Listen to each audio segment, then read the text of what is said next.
Hey everyone, welcome back. We're diving into something pretty crucial today, something that's top of mind for a lot of you, I'm sure. We're talking about the future of security, and more specifically, the future of the Security Operations Center. The sock. Exactly, the SOC. And what this evolution means, especially for MSPs who are really looking to provide those, top-tier cybersecurity services. Yeah, and we've been looking at some recent articles that really highlight this whole evolving landscape. Like, how can MSPs keep up? But more importantly, how can they actually future-proof their security? That's the key question, and that's what we're here to unpack. Today, we're cutting through all the noise. We want to give you, the listener, those critical insights, the trends, the tools that are really going to shape the SOC of tomorrow. Yeah, and it's interesting because this whole conversation is more relevant than ever. I mean, think about it. A recent study showed that something like 69% of businesses are actually planning to outsource their entire cybersecurity needs to MSPs and MSSPs. That's a huge number. It is. It's a huge opportunity for MSPs, but it also comes with, a pretty significant expectation. Right, the bar is being raised. Absolutely. Okay, so to really understand where things are going, maybe we should start by looking at where we are now. What are some of the biggest challenges that MSPs are facing when it comes to actually delivering those cybersecurity services? Like, what's driving this need for the SOC to evolve in the first place? Well, I think one of the most obvious and honestly the most pressing is the sheer volume of information, right? SOC analysts, they're constantly being bombarded with alerts and security data. It's coming from every direction and from a ton of different It's systems. like drinking from a fire hose, I imagine. It is. And Yeah. trying to analyze all those log files manually, I mean, forget about it. It's just not efficient. It takes forever. It's prone to human error, and it can really delay those critical response times. Right, so it's inefficient, and then on top of that, you've got all these different security tools, and they often operate in complete isolation. Silos. Yeah, it's a huge problem. And I guess that limited visibility makes it almost impossible to get a truly comprehensive picture of your security, right? Especially in today's world with all these multi-cloud environments. Exactly. You've got all these different pieces of the puzzle, but you can't really see how they fit together. So, threats can easily slip through the cracks because you don't have that unified perspective. It's like trying to fight a battle in the dark almost. Kind of, yeah. And then to make matters worse, you've got this heavy reliance on manual processes because all these tools aren't integrated. And a lot of MSPs, they struggle with implementing automation, right? Yeah, they see the need for it, but it's not always easy. Not at all. I mean, they may not have the right tools or the in-house expertise to automate those really essential security workflows. So they end up with the bottleneck. They can't scale their services effectively, and it slows everything down. And of course, we can't forget about the people involved. I mean, the cybersecurity talent shortage has been an issue for a long time. Yeah, finding qualified people is a nightmare. And it must be putting a real strain on those SOC teams, just adding to that pressure. Oh, absolutely. It drives up costs, it leads to burnout, you've got people working around the clock, and ultimately it impacts the effectiveness of the entire SOC. And as if all of that wasn't enough, then you've got the threats themselves, which are evolving at an incredible pace. I mean, it seems like every day there's something new to worry about. It's a constant arms race. And for SOCs that are still relying on those older, fragmented tool sets, I mean, just trying to keep up with the updates and patches alone can be overwhelming. Forget about actually staying ahead of the curve. Exactly. You're always playing catch up. So, yeah, it's a pretty challenging environment right now. Okay, so we've laid out the battlefield, so to speak. But let's shift gears and talk about the future. What are the key trends, the tools on the horizon that are really going to shape the SOC of tomorrow?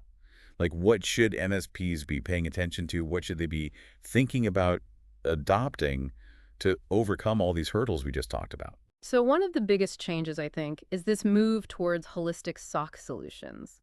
We're finally starting to see this real shift away from those isolated tools and a move towards a more integrated and unified approach. So the different parts of the security ecosystem are finally starting to talk to each other, actually work together. Yeah, exactly. There's this convergence happening where tools and security techniques and approaches are all coming together to provide that comprehensive visibility that we've been lacking. So it's not just about seeing more, it's about seeing the whole picture. Right, seeing how everything connects. We're also seeing like larger companies acquiring these smaller niche firms to like kind of fill in their service gaps. Right, they're buying up the expertise. Exactly. And then you have platforms like Stellar Cyber's XDR, that's extended detection and response, which are really interesting. They basically pull all those essential security capabilities into one interface. So everything's in one place. That sounds Well, pretty powerful. it is. They call it a single pane of glass. And it's not just about visibility, it's also about being able to respond more effectively. Right, because time is of the essence. And I know there's been talk about a shift in that typical SOC workflow. Oh, yeah, absolutely. The traditional model, was kind of like ingest the data, analyze it, generate an alert, then research, then respond or block. But now, with threats moving so fast, the future is more about detect, confirm, block immediately, then alert, research, and finally, maybe remove the block if it's safe. So it's a much more proactive approach. It's about disrupting that attack chain before it can really take hold. Exactly. You got to get ahead of it rather than just react after the fact. Okay, and I think we have to talk about AI and machine learning. Everyone's talking about it. I mean, how are these technologies actually going to change how SOCs operate? Okay, AI and ML, they're going to be game changers. I mean, future SOC solutions, they're going to use AI to create this incredible contextual awareness. Think about it. You're not just looking at data from firewalls and antivirus anymore. You're integrating data from the cloud, from individual endpoints, from email, from user behavior patterns. You're even pulling in things like social media. Yeah, potentially even social media. It's about getting this much richer, more complete understanding of the entire security landscape. It's like having this AI detective that can see connections that we might miss. Right, exactly. And it's not just about analyzing past events. AI can actually help predict what might happen in the future. So it's not just reactive, it's predictive as well. Yeah, by analyzing patterns and behaviors, you can start to predict potential actions. You can identify incidents before they even become full-blown breaches. It's almost like having a crystal ball for cybersecurity. In a way, yeah. And then on top of that, you have the automation aspect. AI is going to take over a lot of those repetitive, time-consuming tasks that analysts are bogged down with. Like what specifically? Oh, things like the initial triage of alerts, going through mountains of log data, even basic threat hunting. I've seen predictions that AI could automate up to 70% of these tasks. Wow, that's a significant amount. Yeah, and it frees up those human experts to focus on the really strategic stuff.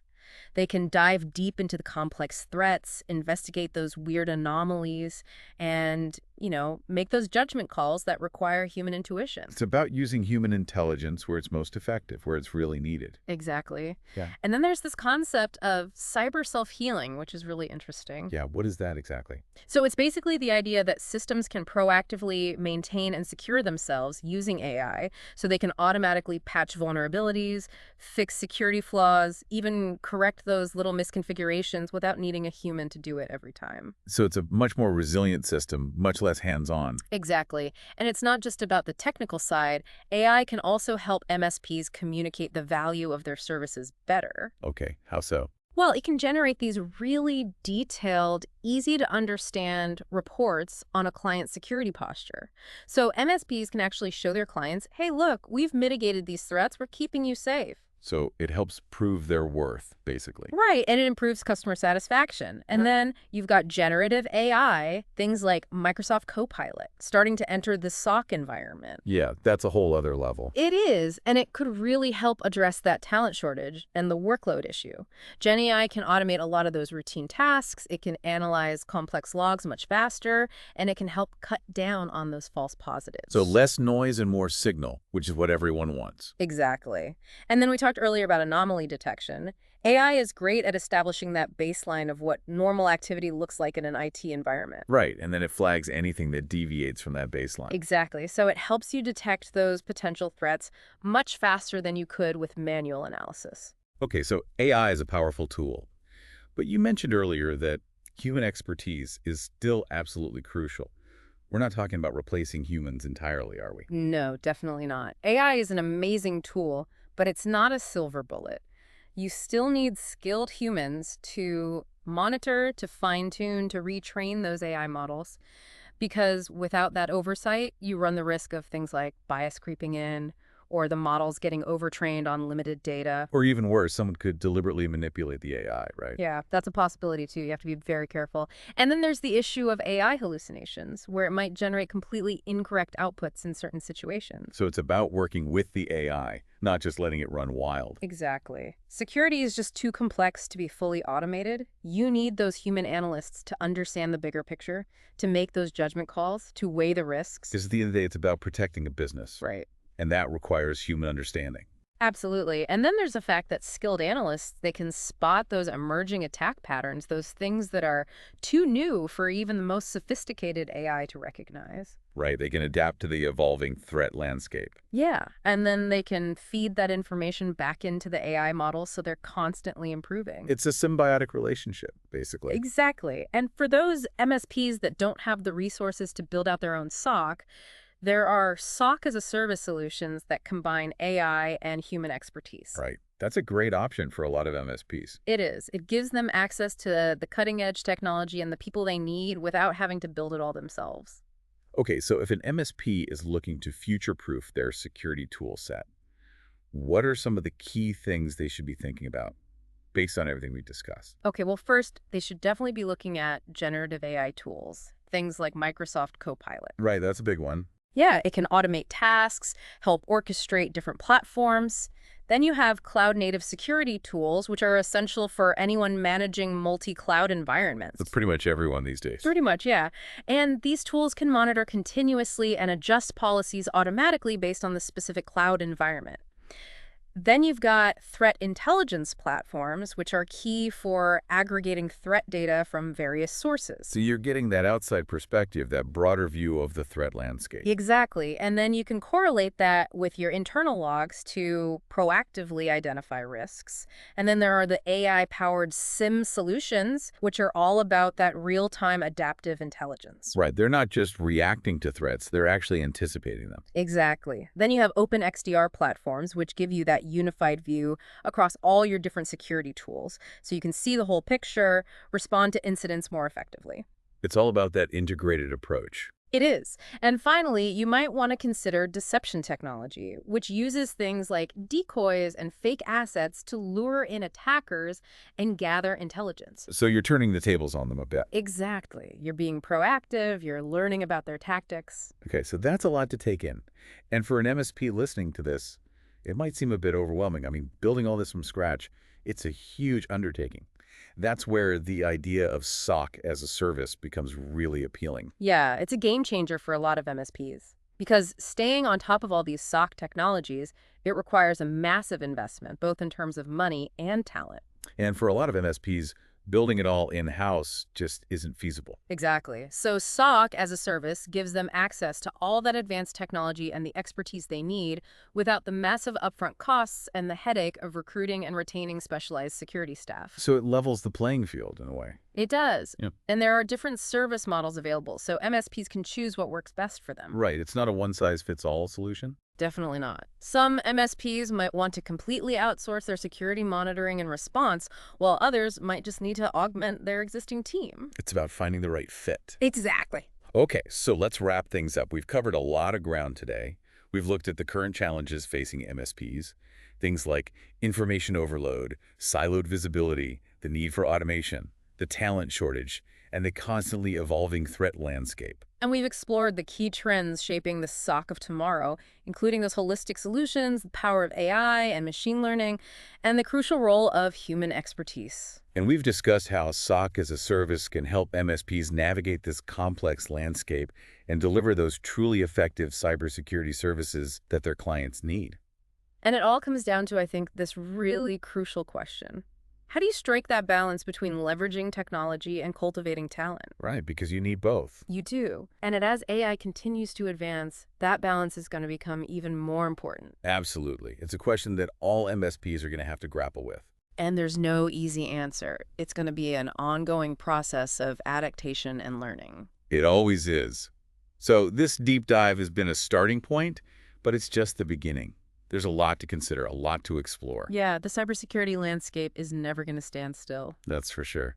Well, thanks for joining us today, everyone. It's been a great discussion. Yeah, thanks for having me. And be sure to tune in next time for another deep dive.